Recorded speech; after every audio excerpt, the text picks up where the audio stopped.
Selamat siang Pak, perkenalkan nama saya Rauli Claudia Panggabean dengan NIM 11S2 4005 dari kelas 11 IF1. Di sini saya akan mempresentasikan mengenai praktikum 7, yaitu adapun topiknya adalah tipe pecahan. Di sini saya akan menjelaskan apa itu pecahan. Dalam Haskell, kita bisa membuat tipe data khusus untuk merepresentasikan konsep yang kita inginkan. Di sini, kita membuat tipe data baru yang bernama pecahan untuk menyimpan nilai pecahan. Pecahan memiliki dua komponen utama, yaitu pembilang atau kita bisa memisahkannya sebagai A dan penyebut yang bisa kita misalkan sebagai B. Dengan A merupakan bilangan integer dan B merupakan bilangan integer. Kita menetapkan bahwa A dan B adalah tipe integer atau bilangan bulat. Kemudian ada differential. Dengan menambahkan differential memungkinkan Haskell menampilkan tipe pecahan dalam bentuk teks standar saat kita mencetaknya. Jadi jika kita punya pecahan 1 dan 2, maka hasil printnya akan menunjukkan pecahan di mana A sama dengan 1 dan B sama dengan 2. Kemudian terdapat fungsi untuk membuat pecahan. Fungsi ini bertujuan untuk membuat data pecahan baru. Fungsi ini menerima dua parameter, yaitu num dan denom, di mana num ini merupakan pembilang dan denom merupakan penyebut.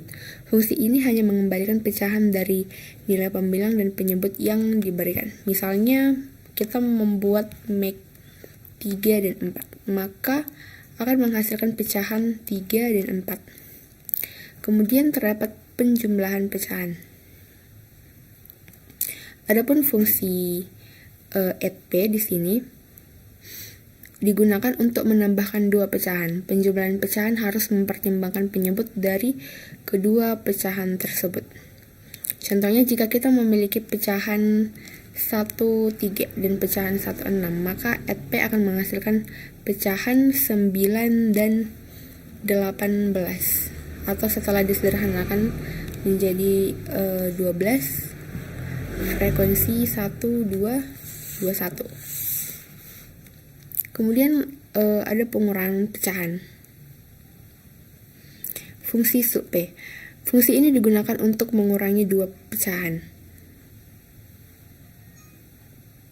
Rumus pengurangan pecahan ini, pengurangan dua pecahan mirip dengan penjumlahan, tetapi pembilang dikurangi sehingga hasilnya akan berkurang. Kemudian perkalian pecahan di sini ada mul P, berfungsi untuk mengalihkan dua pecahan. Jadi jika kita mengalihkan pecahan 2, 3 dan pecahan 3, 4, hasilnya akan menjadi 6 dan 12. Kemudian pembagian pecahan di sini ada div P. Untuk membagi dua pecahan, kita cukup mengalihkan pecahan pertama dengan kebalikan dari pecahan yang kedua.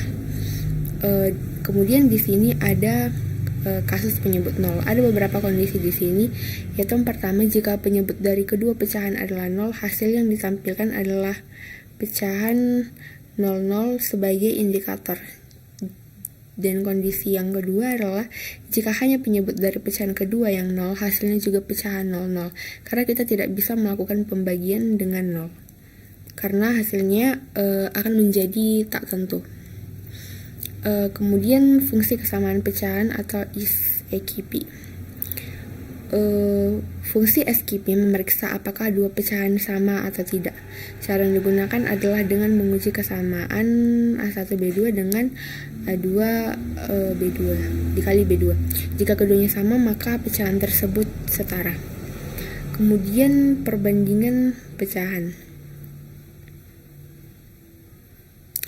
Di sini ada perbandingan pecahan lebih kecil atau bisa disebut dengan ISLTP.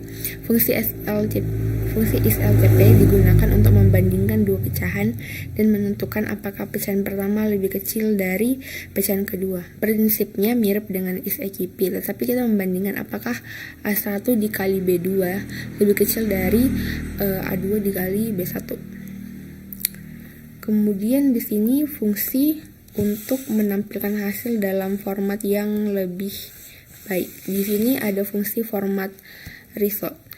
Fungsi ini mengambil dua parameter, yaitu nama operasi atau operation dan hasil operasi pecahan atau result. Fungsi ini menggabungkan keduanya menjadi teks untuk ditampilkan sehingga hasil operasinya terlihat lebih rapi dan jelas. Kemudian ini merupakan fungsi utamanya. Di bagian ini fungsi main bertugas sebagai entry point atau titik masuk dari program. Langkah-langkahnya adalah yang pertama membaca input dari pengguna untuk nilai pembilang dan penyebut dari dua pecahan. Kemudian menggunakan fungsi make untuk membuat objek pecahan dengan nilai yang diinput. Kemudian yang ketiga menampilkan hasil dari berbagai operasi, yaitu penjumlahan, pengurangan, perkalian, pembagian, perbandingan, dan kesamaan. Kemudian di sini saya akan menguji apakah code berikut adalah benar.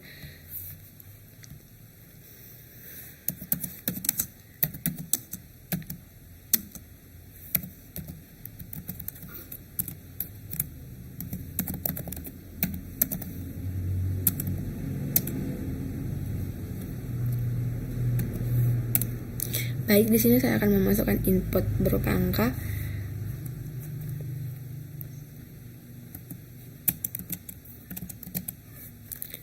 Nah, hasilnya adalah sebagai berikut. Baik, code berikut sudah berjalan dengan semestinya, di mana saya sudah memasukkan angka yaitu 1, 2, 3, dan 4. Sekian presentasi pada hari ini. Sekian dan terima kasih.